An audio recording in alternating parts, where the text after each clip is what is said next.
The sound of shattering marble echoed through the grand foyer like a gunshot. Dust settled over the polished hardwood floors. I stood perfectly still.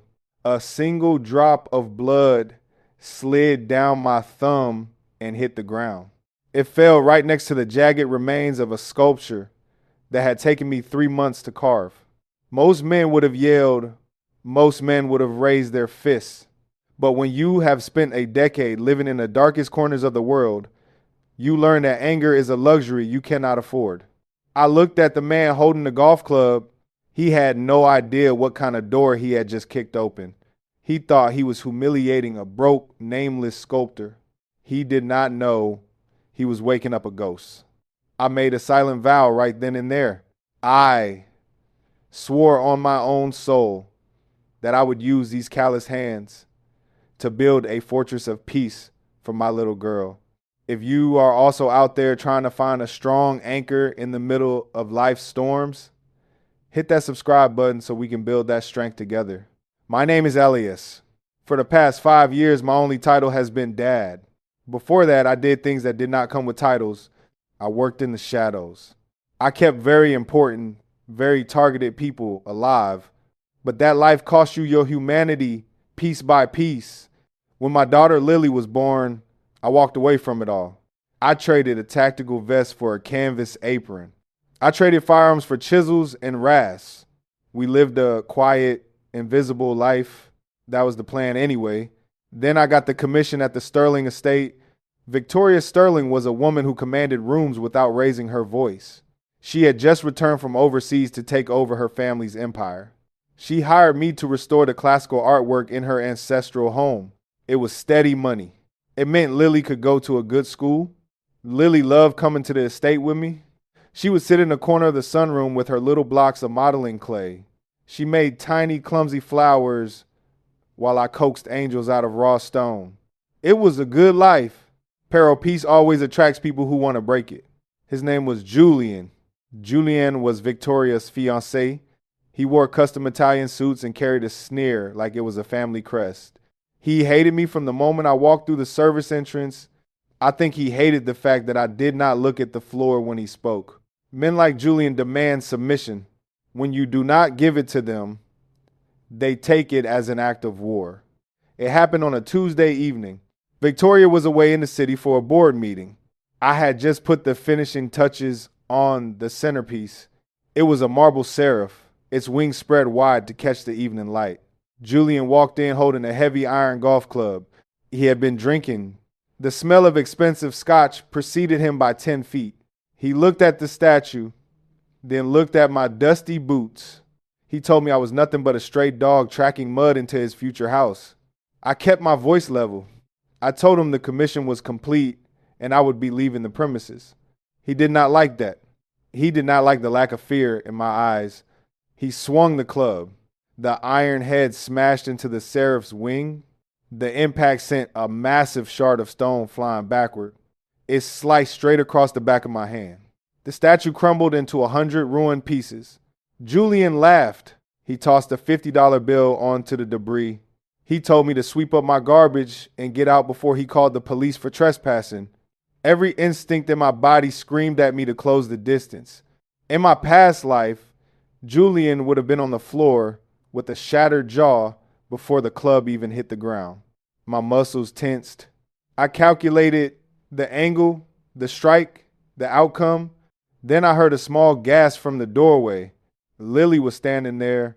Her wide eyes darted from the broken stone to the blood dripping from my hand. I stopped breathing for a second. Lord, give me the endless patience to swallow this rage. Give me the strength to keep my spine straight, just to protect my daughter's smile. If you are out there quietly swallowing your pride at a toxic job just to put food on the table for your family, drop your strongest prayer in the comments below. I let my hands drop to my sides. I did not say a word to Julian. I just walked over to Lily, picked her up, and carried her out to my truck. That night, we sat at our small kitchen table. Lily was unusually quiet. She kept looking at the bandage on my hand. I told her it was just a scratch. I pulled out her wooden box of modeling clay. I showed her how to roll the brown clay to make a stem.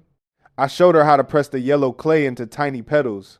We spent 2 hours turning the kitchen table into a garden of clay sunflowers. I wanted her to know that when things break, you do not have to break with them. You just build something softer, something they cannot shatter. Perot, after she went to sleep, the father retreated and the ghost woke up. I sat in the dark with my laptop. I had noticed something earlier that day before the statue was destroyed. Julian had been using a private satellite connection in the library. He was sloppy. He left his digital footprint wide open for anyone who knew where to look. I used to track international syndicates for a living. Bypassing Julian's firewall took me less than 12 minutes. What I found inside his network made the broken statue look like a playground dispute. Julian was not just an arrogant trust fund kid. He was a parasite. He had been quietly siphoning Victoria's confidential financial data. He was preparing to hand over the company's proprietary algorithms to a rival firm. The deal was set to close at the end of the week. He was going to bankrupt the woman he was supposed to marry. He was going to destroy the estate, the legacy, everything. I declare this to the world right now. My silence is never cowardice. It is the quiet forging of cold steel to protect the people who deserve it. Tell me, when you are standing on the razor edge of survival, what matters more? Is it your fierce pride or the absolute safety of your children? Let me know your honest thoughts in the comments. I spent the next 3 nights awake. While Lily slept soundly in her small bedroom, surrounded by her clumsy clay flowers, I was back in the trenches. I did not use firearms anymore. I used keystrokes. I traced every hidden account Julian had set up. I found the offshore shell companies. I found the encrypted emails he sent to Sterling's biggest corporate rival. He was not just stealing money. He was selling the company's proprietary algorithms. And the worst part, he had laid a digital trail to frame someone else for the data leak.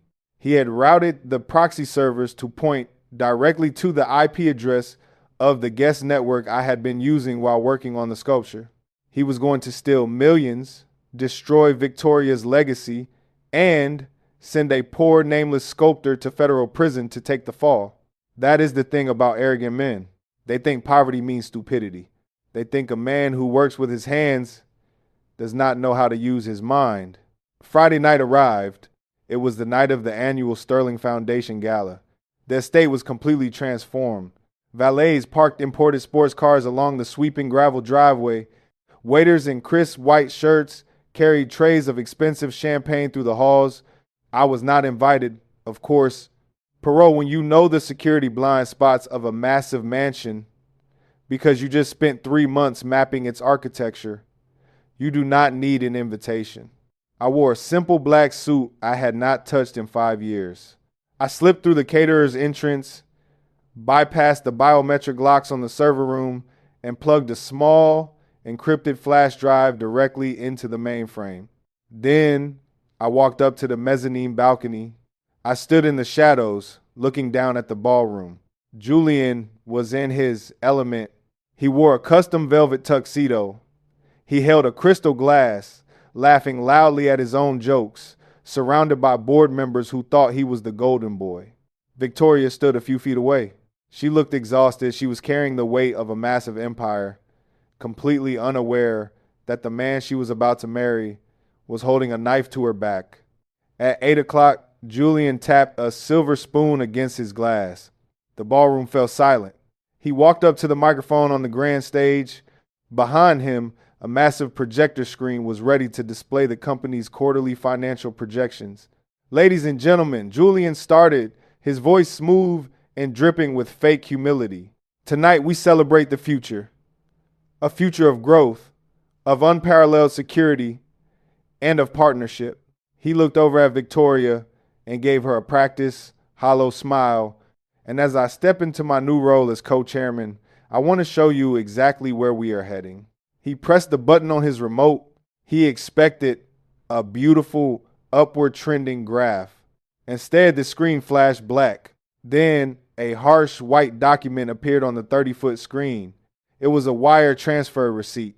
$4.2 million. routed from the Sterling Employee Pension Fund to a private account in the Cayman Islands. The account was registered to a shell corporation owned exclusively by Julian. A confused murmur rippled through the ballroom. Julian frowned and tapped the remote again. Just a technical glitch, he muttered, his face flushing red. The slide changed. Now it was in audio waveform. A recording started playing through the venue's massive surround sound system. It was Julian's voice, crystal clear. Victoria is too weak to run his empire, the recording echoed through the silent room. By the time the merger goes through, I will have liquidated the remaining assets. She will be left with nothing but an empty mansion. Just wire the second half of the payment to my offshore account. The silence in the ballroom was absolute. You could hear a pin drop. The crystal glass slipped from Julian's hand and shattered on the stage, much like my marble statue had just days ago. He looked terrified.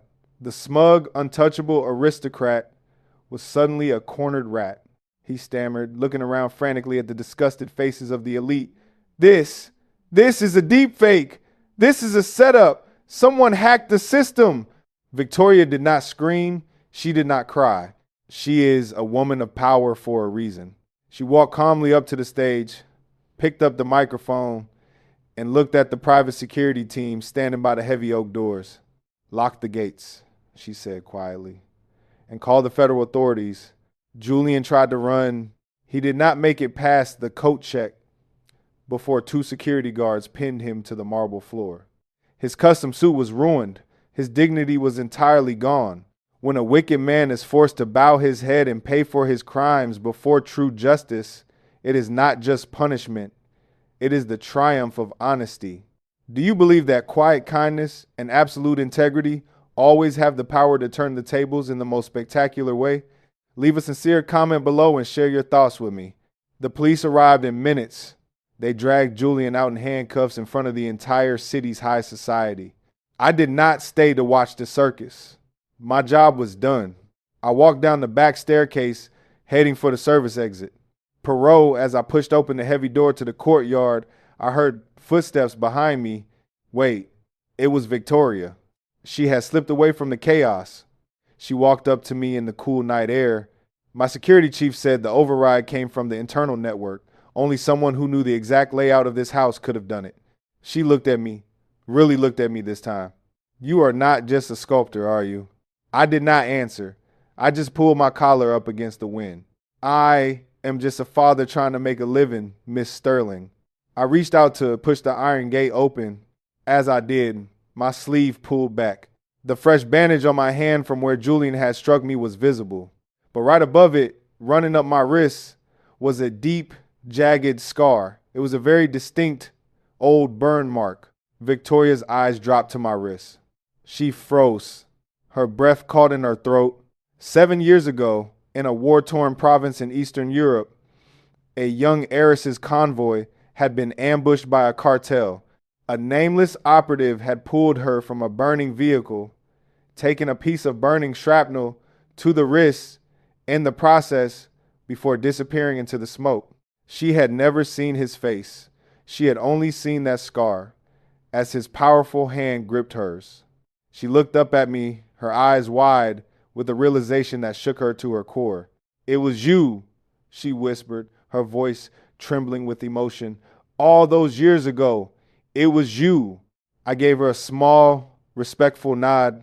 Take care of your empire, Victoria. Do not let the parasites in. I walked out into the dark night. The next morning, the warm sunshine was pouring into our small kitchen. I was making pancakes. Lily ran into the room, her little hands covered in dried clay.